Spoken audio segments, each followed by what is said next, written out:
좋으신 하나님이 주시는 은총과 또 평화가 사랑하는 여러분들과 함께 하시기를 빕니다.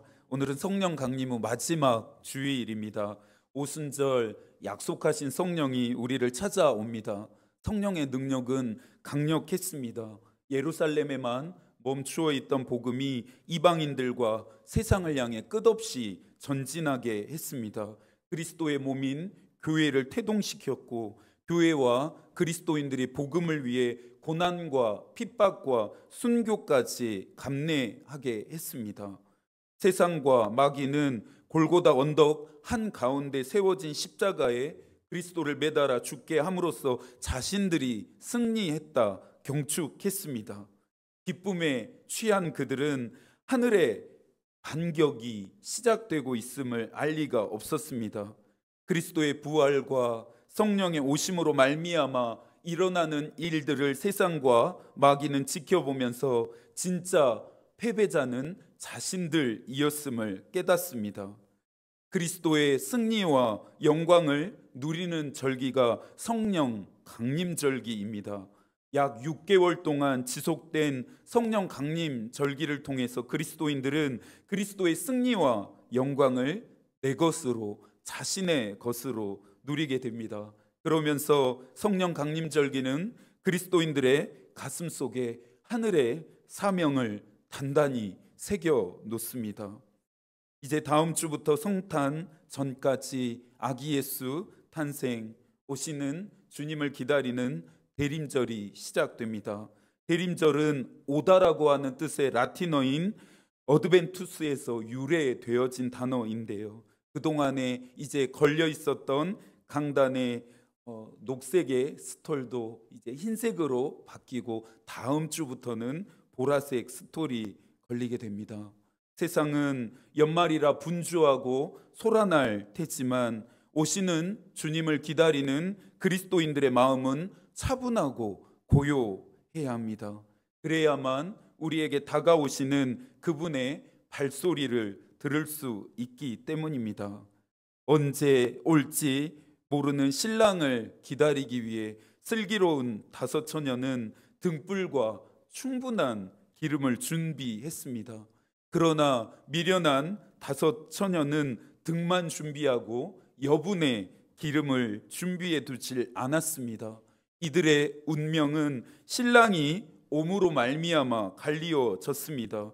미련한 다섯 처녀가 기름을 사러 간 순간 찾아온 신랑과 함께 슬기로운 다섯 처녀는 혼인잔치에 들어갔고, 이후에 혼인잔치의 문은 굳게 닫혀 절대 열리질 않았습니다. 귀 있는 자들은 오늘 우리에게 말씀하시는 하나님의 음성을 들으십시오. 오시는 주님을 기다리는 기다림은 능동적이어야 합니다. 깨어 있어야 하고 그분의 자리를 준비해야 하고 내 삶을 하늘의 뜻에 맞춰 정돈해야 합니다. 이 지난한 기다림의 과정을 보낸 자만이 기쁘고 영광스럽고 감격스러우며 찬란한 성탄을 맞이하게 됩니다. 여러분과 함께 복된 성탄을 맞이하고 싶습니다. 함께 그분을 기다릴 준비를 시작해 보시겠습니까? 스가랴 강의 11번째 시간입니다. 11장은 유난히 해석하기가 어렵습니다. 문맥의 연결도 부자연스럽고 상징들의 의미를 해석하기가 좀 난해합니다. 그렇다고 해서 하나님이 우리에게 주시는 교훈과 가르침이 없을 수는 없겠죠. 오늘의 본문은 크게 세 가지의 단락으로 구성됩니다. 1절부터 7절까지 한 목자의 파송과 하나님의 명령의 상징적 실현, 그리고 8절부터 11절까지 첫 번째 막대기를 꺾으심에 대한 의미, 마지막으로 12절부터 16절까지 두 번째 막대기를 꺾으심에 대한 의미입니다. 지금부터 하나씩 천천히 살펴볼까요? 첫 번째로 살펴볼 내용은 1절부터 7절까지의 한 목자의 파송과 하나님의 명령의 상징적인 실현입니다. 2절에 곡할지어다, 3절에 곡하는 소리라고 하는 표현을 통해서 오늘 본문이 말하려고 하는 것이 무엇인지를 대충 짐작해 볼 수 있습니다. 곡하는 소리는 장례식장에서 불려지는 노래입니다. 당연히 지난 시간에 우리가 들었던 하나님의 휘파람 소리와 같은 회복과 구원과 희망의 소리는 절대 아닙니다. 성서에서 곡하는 소리는 죽음, 저주, 멸망과 심판을 상징할 때 불려졌던 노래였습니다. 스가랴는 이스라엘 땅에 곡하는 소리가 울려 퍼지게 될 것이라고 말합니다. 1절을 함께 읽어볼까요? 레바논아, 내 문을 열고 불이 내 백향목을 사르게 하라. 11장의 내용을 이해하기 위해서는 앞선 13장에서부터 길을 찾아야 하는데요, 10장 3절의 말씀도 함께 읽어볼까요? 내가 목자들에게 노를 바라며 내가 순 염소들을 벌하리라. 만군의 여호와가 그 무리 곧 유다 족속을 돌보아 그들을 전쟁의 준마와 같게 하리니. 지난주에 들었던 말씀들이 생각나시는지 모르겠습니다. 이스라엘 백성들은 드라빔을 찾고 복술자를 찾아가서 비를 내려주기를 구했습니다. 구름을 일게 해서 비를 내리게 하시는 분이 하나님이심을 알고도 그랬다면 이들의 행동은 하나님에 대한 거역이고, 설사 모르고 구했다고 할지라도 이들의 행동은 하나님에 대한 거부가 되기 때문에 심각한 죄악이었습니다. 하나님은 이 죄악에 대한 책임을 먼저는 누구에게 물었습니까? 올바른 신앙의 길로 지도하지 않았던, 인도하지 않았던 지도자들에게 물으시고, 다음으로는 신앙의 길을 가지 않는 이스라엘 백성들에게 물으시겠다라고 말씀하셨습니다. 이 예언이, 이 심판이 구체적으로 실현되어지는 장이 11장입니다. 11장 2절의 말씀도 함께 읽습니다. 너 잣나무여 곡할지어다. 백향목이 넘어졌고 아름다운 나무들이 쓰러졌음이로다. 바산의 상수리 나무들아 곡할지어다. 무성한 숲이 엎드려졌도다. 2절에 나오는 나무들을 주목해 보시겠습니까? 백향목은 성전과 왕궁의 뼈대가 되는 중요한 목재입니다. 솔로몬은 성전을 건축할 때 두로의 왕이었던 히람을 통해 이 백향목을 이스라엘 땅 예루살렘으로 공수해 왔습니다. 하나님의 성전과 왕궁을 건축하는데 사용되어진 이 막대한 양의 백향목은 솔로몬 왕국의 풍요와 번영의 상징이 되었습니다. 하지만 이와 반대로 백향목은 지도자들의 교만을 나타낼 때에도 사용되어졌습니다. 바산이라고 하는 이 지역은 높은 강수량과 비옥함으로 최상의 목초지가 있는 땅이었습니다. 무성한 숲이라고 하는 이 표현을 통해 이 지역이 얼마나 비옥했는지를 짐작해 볼 수 있습니다. 여기서 말하는 나무들은 이스라엘 백성들을 올바른 길로 인도하지 않았던 사꾼과 같은 지도자들을 말함이고, 백향목이 넘어지고 무성한 숲이 파괴됨은 그들을 향한 하나님의 심판의 시련이었습니다. 3절에서는 이들을 향한 더 엄중한 심판의 내용이 나오는데요, 목자들의 목초지가 모두 다 파괴되고 그들은 보금자리를 잃어버린 사자 새끼들처럼 통곡하게 된다라는 것입니다. 3절입니다. 목자들의 곡하는 소리가 나며 그들의 영원한 것이 쓰러졌음이로다. 어린 사자의 부르짖는 소리가 나며 이는 요단의 자랑이 쓰러졌음이로다. 바울은 지도자들을 위해 기도할 것을 권면했습니다.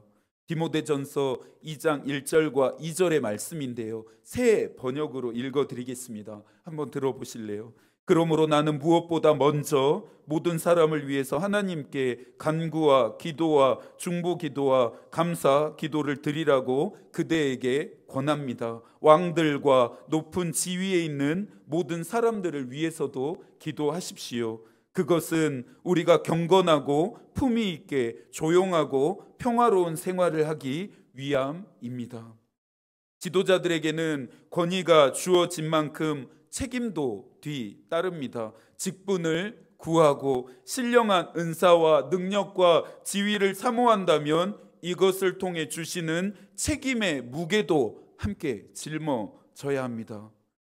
셰익스피어는 자신의 희극 안에서 국민들로부터 신뢰를 잃어버린 헨리 4세를 비꼬면서 왕관을 쓰려고 하는 자는 그 무게까지도 견뎌야 한다 말했습니다. 지도자를 목자로 비유한 것은 그들에게 주어진 책임 때문이었습니다. 목자는 외부의 공격으로부터 양들을 보호하고 양들을 푸른 초장으로 인도해야 합니다. 하나님은 목자인 지도자들을 통해서 이스라엘 백성들에게 생명을 공급하시고 보호하시며 돌보십니다. 우리는 지도자들이 이 책임을 잘 할 수 있도록 기도해야 합니다. 선한 목자는 생명의 길로 양들을 인도하지만 사꾼과 같은 목자는 양들을 사지로 몰아넣습니다. 하나님의 책임을 다하지 않는 지도자들을 하나님은 모두 제거하시는데요. 8절의 말씀도 함께 읽겠습니다. 한 달 동안에 내가 그 세 목자를 제거하였으니 이는 내 마음에 그들을 싫어하였고 그들의 마음에도 나를 미워하였습니다. 하나님은 책임을 다하지 않았던 지도자들의 태도에 대해 자신을 미워한 것이라 말합니다. 지도자에게만 적용될 수는 없습니다. 저와 여러분이 우리가 그리스도인으로서 마땅하고 올바른 삶을 살지 않는다면 그 삶은 하나님이 미워하시는 삶입니다. 우리는 하나님을 미워하는 것이 됩니다. 하나님은 자신을 미워하는 자의 죄를 3대와 4대에 걸쳐서까지 반드시 갚으시겠다라고 말씀하십니다. 지도자들의 죄를 책망하고 있다라고 해서 결코 백성들의 죄가 없다라고 하는 의미는 아닙니다. 하나님의 백성으로서 마땅하고 올바른 삶을 살지 않았던 백성들 또한 하나님의 심판을 피하지 못합니다.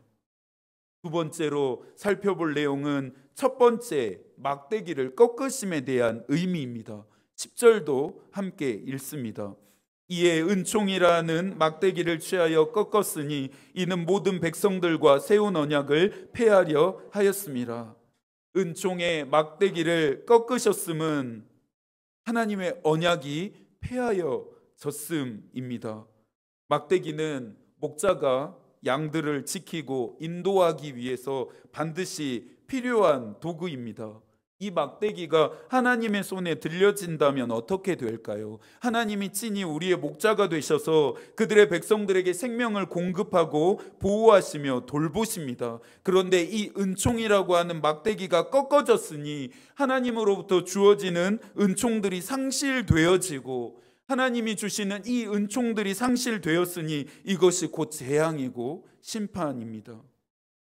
웨슬리는 하나님이 우리와 함께 하시는 것이 가장 좋은 일이다 말했습니다. 반대로 말한다면 하나님이 우리와 함께하지 않으심이 가장 불행한 일입니다. 어거스틴은 언제나 자신의 영혼에 하나님이 함께하시기를 간절히 간청하고 기도했습니다. 여러분의 영혼에 하나님이 함께하시기를 기도하십시오. 여러분의 삶에 하나님의 은총이 닿기를 기도하십시오. 마지막으로 살펴볼 내용은 두 번째 막대기를 꺾으심에 대한 의미입니다. 첫 번째 막대기가 은총이었다면 두 번째 막대기는 연합을 상징합니다. 두 번째 막대기를 꺾으셨다음은 이제 이스라엘의 연합이 끊어지고 분열되어질 것을 전망하게 합니다. 솔로몬 왕이 죽고 난 다음에 하나였던 이스라엘은 남유다와 북이스라엘 왕조로 분열되었고 최종적으로는 예루살렘의 멸망을 통해 죽임, 포로로 끌려감, 흩어짐을 통해 분열되었습니다. 이스라엘의 이 분열은 점진적이고 그리고 단계적으로 이스라엘의 역사 안에서 진행되었습니다. 연합의 막대기가 꺾어짐이 진짜 심판인 이유는 하나님과 이스라엘 백성의 관계가 완전히 깨어졌음을 의미하기 때문입니다. 레위기 26장 12절에서 말합니다. 나는 너희 중에 행하여 너희의 하나님이 되고 너희는 내 백성이 될 것이니라. 하나님은 이스라엘 백성과 함께 하심으로 그들의 하나님이 되십니다. 이스라엘이 하나님의 백성이 되려면 어찌 해야겠습니까? 하나님과 함께 해야 합니다. 사랑하는 여러분, 여러분은 하나님과 함께 하고 계십니까? 교회에서 예배를 드릴 때만이 아니라 여러분의 가정 안에서도, 여러분의 직장 안에서도, 여러분들이 있는 모든 곳에서 하나님과 함께 하고 계신지를 묻는 것입니다. 보이지 않는 하나님과 어떻게 우리가 함께 할 수 있을까요? 내가 하나님과 함께하고 있다 믿고 생각하기만 하면 그것이 하나님과 함께 하는 것이 되는 것일까요? 믿음은 그렇게 두루뭉술한 것이 아닙니다. 믿음은 허상이나 신기루가 아닙니다. 분명한 것이어야 하고 확실한 증거가 있어야 합니다. 그래서 히브리서 11장 1절에서 말합니다. 믿음은 바라는 것들의 실상이요 보이지 않는 것들의 증거다. 하나님과 함께하는 자에게 나타나는 증거에 대해 사도 요한은 다음과 같이 말했습니다. 요한일서 2장 5절과 6절입니다. 누구든지 그의 말씀을 지키는 자는 하나님의 사랑이 참으로 그 속에서 온전하게 되었나니 이로써 우리가 그의 안에 있는 줄을 아노라. 그의 안에 산다고 하는 자는 그가 행하시는 대로 자기도 행할지니라. 하나님과 함께하는 자는 하나님의 말씀을 지키는 자입니다. 하나님과 함께하는 자는 하나님의 말씀대로 행하는 자입니다. 그러니 저와 여러분이 하나님과 함께 하고 있다면, 또 하나님과 함께 하기로 결단한다면 하나님의 말씀을 지키고 하나님의 말씀대로 행해야 합니다. 주기철 목사님은 일제강점기 신사 참배를 거부했던 대표적인 한국교회 지도자였습니다. 1897년 11월 경상남도 창원에서 장로인 아버지 밑에서 주기철 목사님이 태어났습니다. 1913년 입학한 오산 학교에서 이승훈, 유영모, 조만식 등의 영향으로 민족의식과 항일 정신을 배웁니다.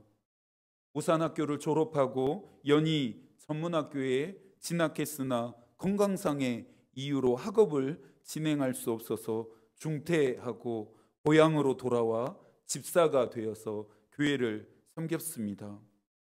1920년 당시 유명했던 김익두 목사의 설교를 듣고 목사가 되기로 결심합니다. 1922년 3월 평양 장로 신학교에 입학해서 1925년 2월에 졸업한 후에 경남 장로교 노회에서 목사 안수를 받습니다.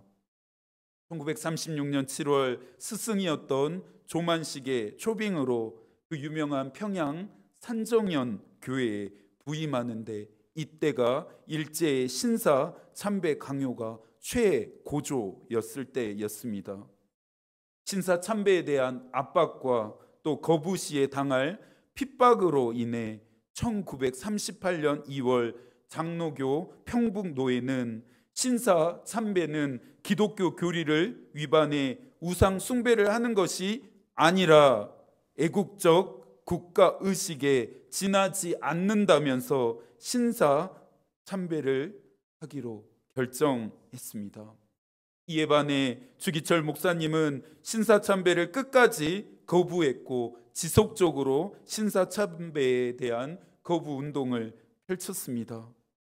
주기철 목사님이 신사참배를 거부한 이유는 신사참배는 하나님의 말씀에 위배된 우상 숭배와 같은 죄로 여겼고 믿었기 때문입니다.